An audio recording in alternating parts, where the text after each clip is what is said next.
What if I told you that the exact same code running through galaxies is also running through your bloodstream right now? Yeah, not a metaphor, an actual pattern. And once you see it, you literally cannot unsee it. Okay, so here's the deal. The universe isn't random. It's not luck. It's not chaos. It runs on rhythm, structure, resonance. Every sound has a vibration underneath it. Every shape has a blueprint holding it together. Nothing about existence is an accident. It's architecture, a design that's been quietly coded into literally everything around you. And at the center of that design, 4 numbers. Not 5, not 7, not some random mystical number. 4. 4 codes that show up in the shape of space, the rhythm of time, and honestly, the pulse of your own life. Here's what I think is wild. This isn't buried in some ancient scroll nobody can find. It's in your breath. It's in your bones. It's in the orbit of planets and literally inside every cell of your DNA. So what's the code? Earth, water, fire, air. Now stay with me.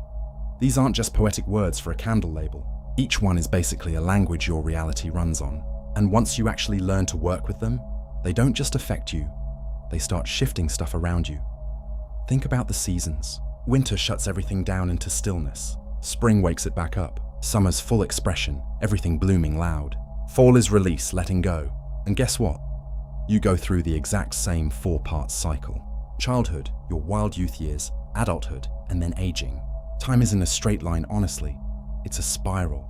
And these 4 codes sit on that spiral-like compass points, keeping you oriented. What if your whole life is just this cycle playing out on repeat, and nobody ever told you? These codes aren't just out there either. They're inside you too, running your physical, emotional, mental, and spiritual sides. Earth builds your body, literally gives you structure. Water runs your emotions, your memory, your feelings. Fire becomes your thoughts, sharp, direct, the thing that actually gets stuff done. And air, that's your spirit, the invisible thread connecting you to something way bigger than yourself. When these 4 things are out of whack, life feels chaotic. But when they're balanced, reality genuinely starts bending in your favor. And honestly, ancient cultures were obsessed with this. They built temples with 4 gates. Their ceremonies literally honored the 4 winds. Medicine wheels were built in 4s to bring things back into balance. None of that was random decoration.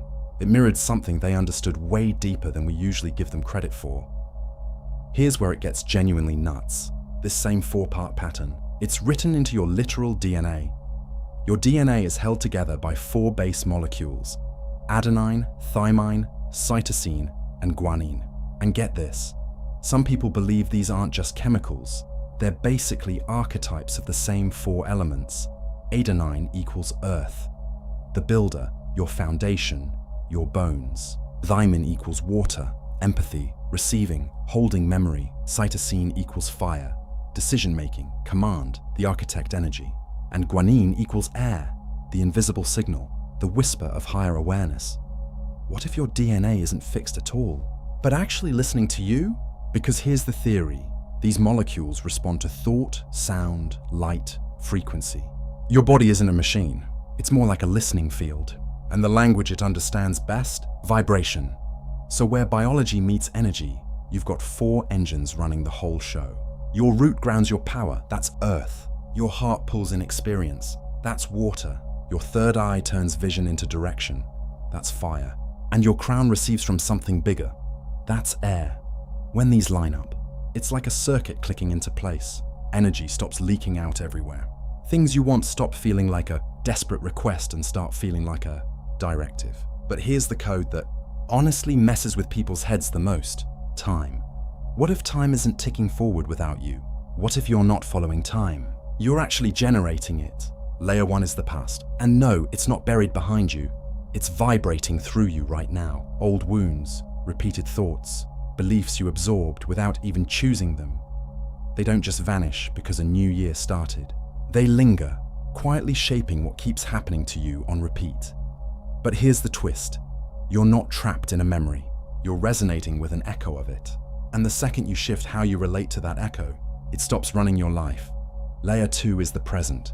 And honestly, this is where all your actual power sits. Not some in-between moment you're rushing through. This is the throne. Every breath, Every choice ripples both backward and forward. Layer 3 is the future. And get this, it's not one fixed outcome waiting for you. It's a whole web of possible versions, and your emotions basically pick which one shows up. Fear delays it, doubt stalls it, but trust speeds the whole thing up. Now here's something that honestly blew my mind. Your brain runs the exact same 4-part code through brainwaves. Beta is your logical, everyday stress state. Most people live here their whole life, chasing outcomes and missing the bigger pattern completely. Alpha is your creative flow state, the bridge between logic and energy. Theta goes deeper. This is where old patterns get rewritten, where real transformation happens. And Delta, that's the deep sacred state. Your body's basically asleep, but your awareness is wide open. This is supposedly where healers heal from and mystics live. Beta is earth, alpha is water, theta is fire. Delta is air, same code, different form. What if your brain has been running this pattern your entire life and you just never had a name for it? Okay, so how do you actually use any of this? 4 keys apparently. 1. Time bends through presence, not force. Stop treating time like it's racing past you. The more still and present you get, the more things seem to shift and speed up. 2. Your attention literally creates. What you keep focusing on, you're feeding energy into. Scattered focus builds a scattered life. 3. Your words have to match who you actually believe you are. Saying affirmations while secretly not believing them just reinforces the doubt. Speak from the version of you that already knows, not the version still begging for proof. And 4. Stop asking permission from fear. The idea is that a lot of what limits us is basically an agreement we never realized we made, and we can just stop making it. Honestly, whether you take this literally or symbolically, there's something kind of beautiful about the idea that the same pattern running through galaxies is also running through your own blood. So, what if you're not just living inside the code? What if you actually are the code? If this messed with your head a little, drop a comment and tell me which one of the 4 hit you the hardest.